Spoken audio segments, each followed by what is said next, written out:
Peter Dobra, working at the Loose Leaf Lettuce Company in Gingin, about 80 k's north of Perth. We grow fresh cut salads. We grow and process, which isn't super common stereotypically in our industry. You're either a grower or you're a processor, but to combine the two, there's only really a couple of companies that do it. My role here is R&D, but being family business, you find that roles blur a lot. So I might be involved in absolutely anything, and especially anything technical, but also anything that's sort of strategic. I'm starting to get involved a lot more as well. Look, I can't say that I had any experience. Look, obviously the concept of benchmarking I had heard about and had some understanding, but I had no practical implementation of it. And having been through the process now, obviously probably didn't have a clear idea of the benefits either.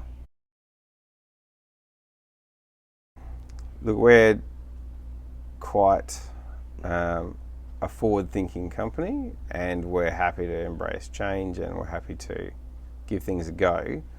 I guess the number one thing that sat in my head initially was somebody outside our company, and probably outside of our family, which is pretty common, I'd say, with growing, was going to have intimate knowledge of our finances and where we're at, what we do, and whatever else. It's not that we have other people here that work for us, but these are people that are are long-term trusted. They're friends as well as employees that have access to our finances. So to sort of open the books to somebody else, obviously that's probably the big hurdle to get past mentally, but the reality is... Has it not been done before? No. But the reality is it really isn't like that anyway. You're really only reporting the certain things that benchmarking is looking for, and that's pretty much it. So, oh wow, what do we learn from it? There's a bunch of things. To tell you the truth, it's had impact on a number of places. So a really good advantage for us was we run 3 farms. We probably run them as 2 different farms, called the home farm and the other farm. We actually had the ability to compare the 2 farms and see the efficiencies. So we grow a hell of a lot more at the other farm, but we use a lot more staff. We might have certain assets out there compared to the assets here. We can look at the cost of those, and we can look at, per kilo, per hectare, what's the profitability comparing the 2. So that was a really interesting thing to learn. But yeah, I guess there was a lot. Hard to say where to start and finish, to tell you the truth. Yeah.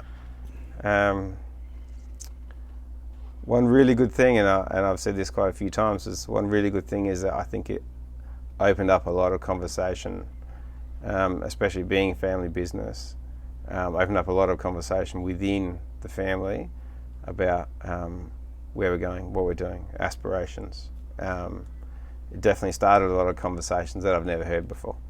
Right. So, and obviously prompted us to look at what we do, why we do it, how we do it, and how efficient is what we're doing.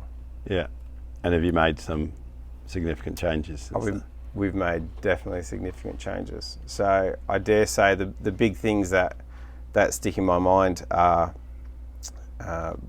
sort of breaking down the company into the components that it is. So be it this farm, be it the other farm, be it transport, be it administration, be it whatever else. We've changed the way we're recording our finances, and also the way we're recording other data as well. And probably the second big thing is data collection. So collecting ongoing accurate data about what we're doing. So you can make decisions as you go along. Exactly. So what yield are we getting? How does that translate to what ends up actually in the bag? How many, in the in the regards to processing, how many man hours does it take to go into creating this product, that product?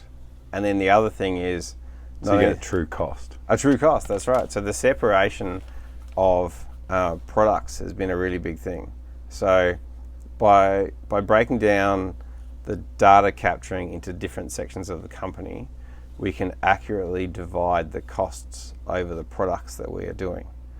Now, dividing that and accurately recording data against each product has given us a really good insight as to the actual cost it has, the actual cost each product has.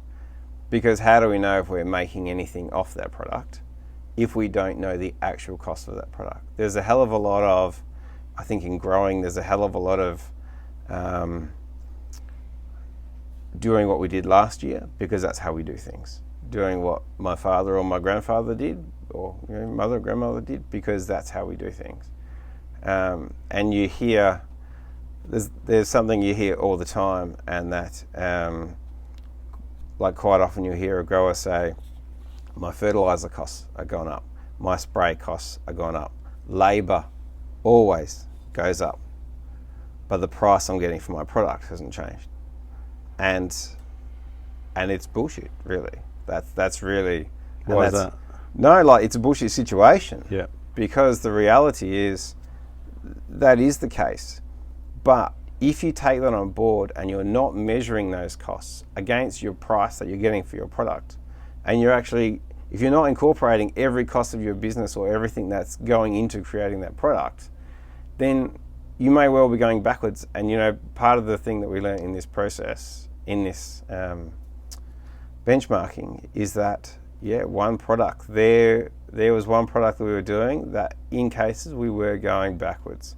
It was a necessity to do that product, but we've for strategic reasons. Yeah, for strategic reasons. But now we are continuing to do that product, but we're very closely capturing data to make sure that we are at least getting something.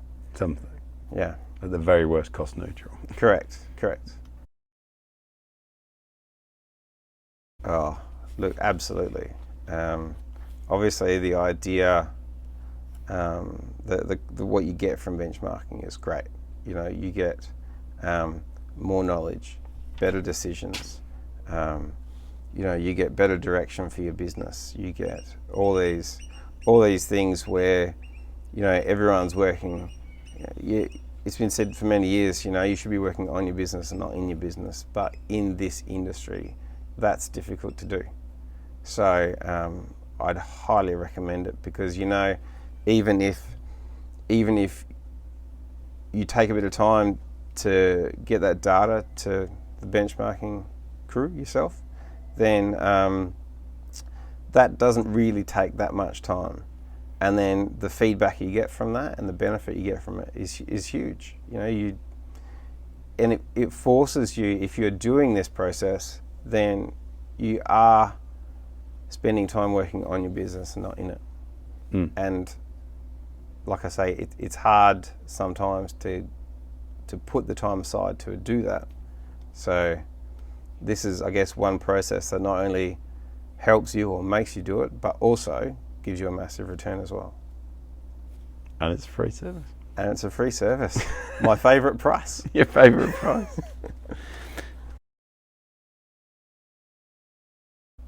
By having gone through the benchmarking and having that data and having the results and having the reports, that's given us the opportunity to sit down with our bank manager and go over what we're doing, and it helps give us direction, but also helps build that relationship with our bank manager to say, hey, this is what we're doing. We're measuring what we're doing.